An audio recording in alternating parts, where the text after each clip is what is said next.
first creation of God, the fall of Lucifer and primordial angels, and God's eternal plan of salvation. Revealed through the inner voice to Berta Duda in accordance with the promises of John 14:21 and 16:13 and 25. Compiled by Lorenz Novosel. Read by Christy King. Proclamation number 5612, February 28, 1953. First created being, light bearer, apostasy from God. Your human intellect is only able to understand profound truth to a certain degree, because pure spirituality is only spiritually explainable.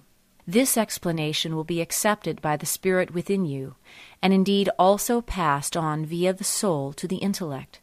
But the intellect is still too earthly minded, and therefore cannot delve so deeply into spiritual knowledge to understand everything. Nevertheless, my spirit expresses itself through the spiritual spark within you, and anyone who has love will also understand the meaning of what I say to him. My creative will was immense, my strength inexhaustible, and I found my bliss in the implementation of my thoughts and plans. And this bliss wanted to express itself. My love wanted to give itself. I wanted another being beside me to also enjoy what made me indescribably happy. I experienced my solitude as a lack which I could change any time if I wanted to. And I wanted to rediscover myself in a being that should be closely united with me, which I wanted to shape as a mirror of myself, as my own image, to be able to bestow it with unlimited bliss and thereby increase my bliss too. I wanted to create such a being, and this will sufficed, because my will was strength and always proceeded with love and wisdom. The entity I externalized from within myself was indeed my image, yet it could not see me. Had it been able to see me, it would have ceased to exist due to its beatitude, since no being could endure to behold me. For every being, even the most perfect image of myself, is always just a product of my strength and love, whereas I am the strength of love myself, and enlightened everything with incomparable intensity. But as a result, I could not be endured by the being I had externalized. Yet by creating this being, I had a vessel into which the strength of my love could flow continually, and thus it also received my creative will, my strength, my wisdom, and my love beyond measure, with this constant influx of strength from me. As a result, it was now able to experience the same bliss. It was able to use its strength in accordance with its own will. It could be creatively active for its own pleasure, and thus constantly increase my bliss, because it was my strength which enabled the being to do so, and I took pleasure in its happiness. And now countless other beings of the same nature emerged from this being.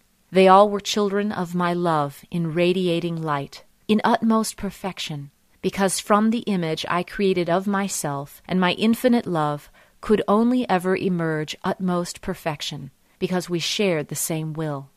Both our love found itself again in the created beings, because nothing imperfect existed as long as my will and my love worked through this first created being.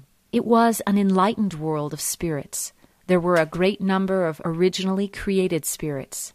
The strength from me flowed unrestricted to the being which I had chosen for myself as the bearer of light and strength, and the entity itself was more than blissfully happy.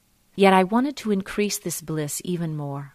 I did not want it to be tied to my will, but it should be active of its own will, which, if the being was perfect and remained so, was my will. For the being, having been created by me, was incapable of having any other will. But I wanted it to be able to act independently, because the only characteristic of a divine being is that love is so powerful within itself that it is the decisive factor for the same direction of will as mine. I wanted to receive this love from my first created being, which, however, was intended to result in its ultimate perfection at the same time, so that it was no longer active as a created being in accordance with my will, but should enjoy unlimited bliss by merging with my will for love of me. But in order to pass this test of love and will, it had to have complete freedom of will. It did not see me, but it recognized me because it was enlightened. However, it saw the countless beings created by its will, and it felt itself as their creator, in spite of knowing that it had received its strength from me, and the entity was envious of my strength. Although it was visible to the beings it had created, it was nevertheless conscious of its origin from me, but it claimed the right to rule these beings for itself by presenting itself to them as the source of strength, as the only power able to create. It more than less denied to love me in order to rule. You humans cannot understand the process by which a self-aware being could transgress into completely wrong reasoning, but this is explained by free will, which in order to become active must also be able, but does not have to, make a negative choice. The bearer of light and strength saw on the one side the evidence of strength conveyed through him, yet he did not see the source of strength itself. Thus he declared himself ruler over his created spirits and also tried to portray me as non-existent to them. He tried to transfer his now imposing will onto them, and now the moment of decision, of proving their perfection, also came for the beings who had been created by the bearer of light with the use of my strength.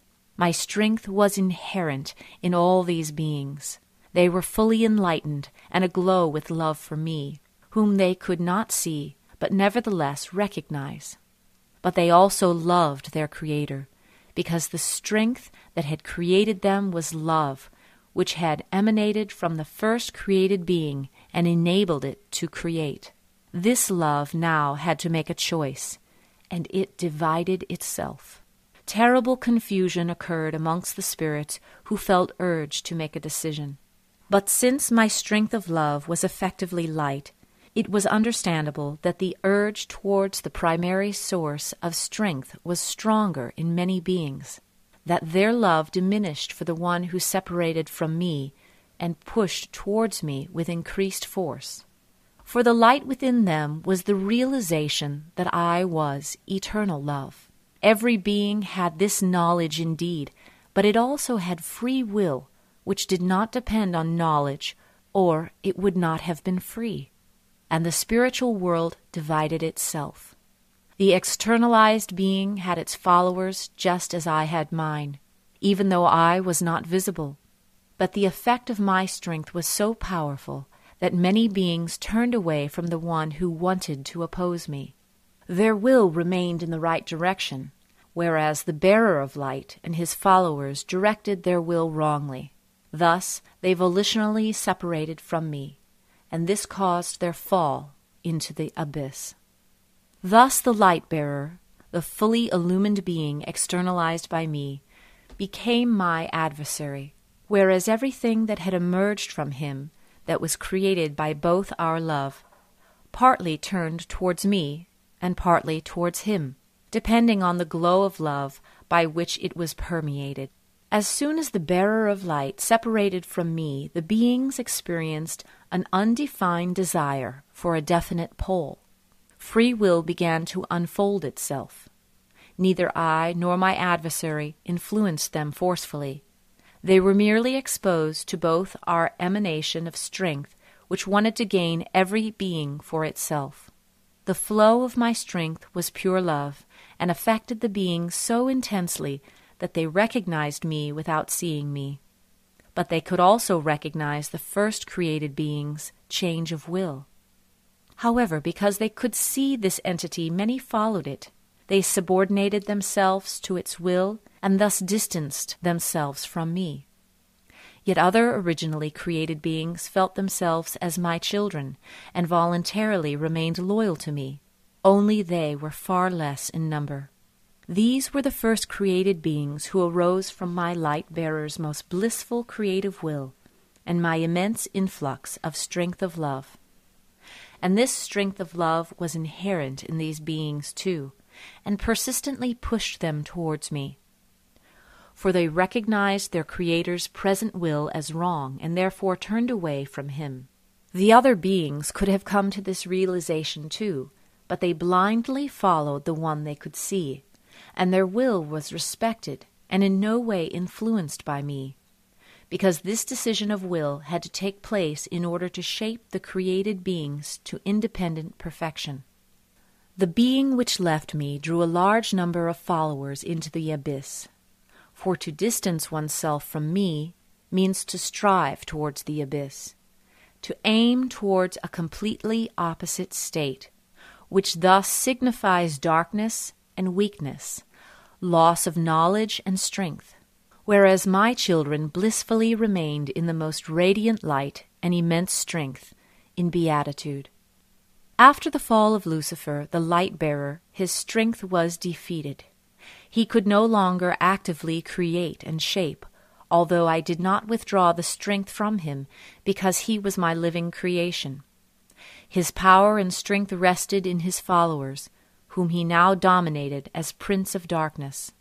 But they are also the products of my love, which I will not leave to my adversary forever. As long as these beings still share this will, they belong to him. But as soon as I succeed in turning their will towards me, he has lost them, and thus his strength diminishes at the same rate as I release his prisoners from his control, which, however, always presupposes the being's free will. And this is the purpose of my eternal plan of salvation, which is eagerly and most lovingly supported by all inhabitants of the kingdom of light, by my angels and archangels, for they are all my helpers to endeavor to bring bliss again to their fallen brothers, who once voluntarily threw it away. And this work of liberation will succeed, even if it takes an infinitely long time before the last once-fallen spirit returns to me, until even the first created being that came forth from my love draws closer to me again in its longing for my love, until this too repentantly returns to the Father's house, which it once left voluntarily. Amen.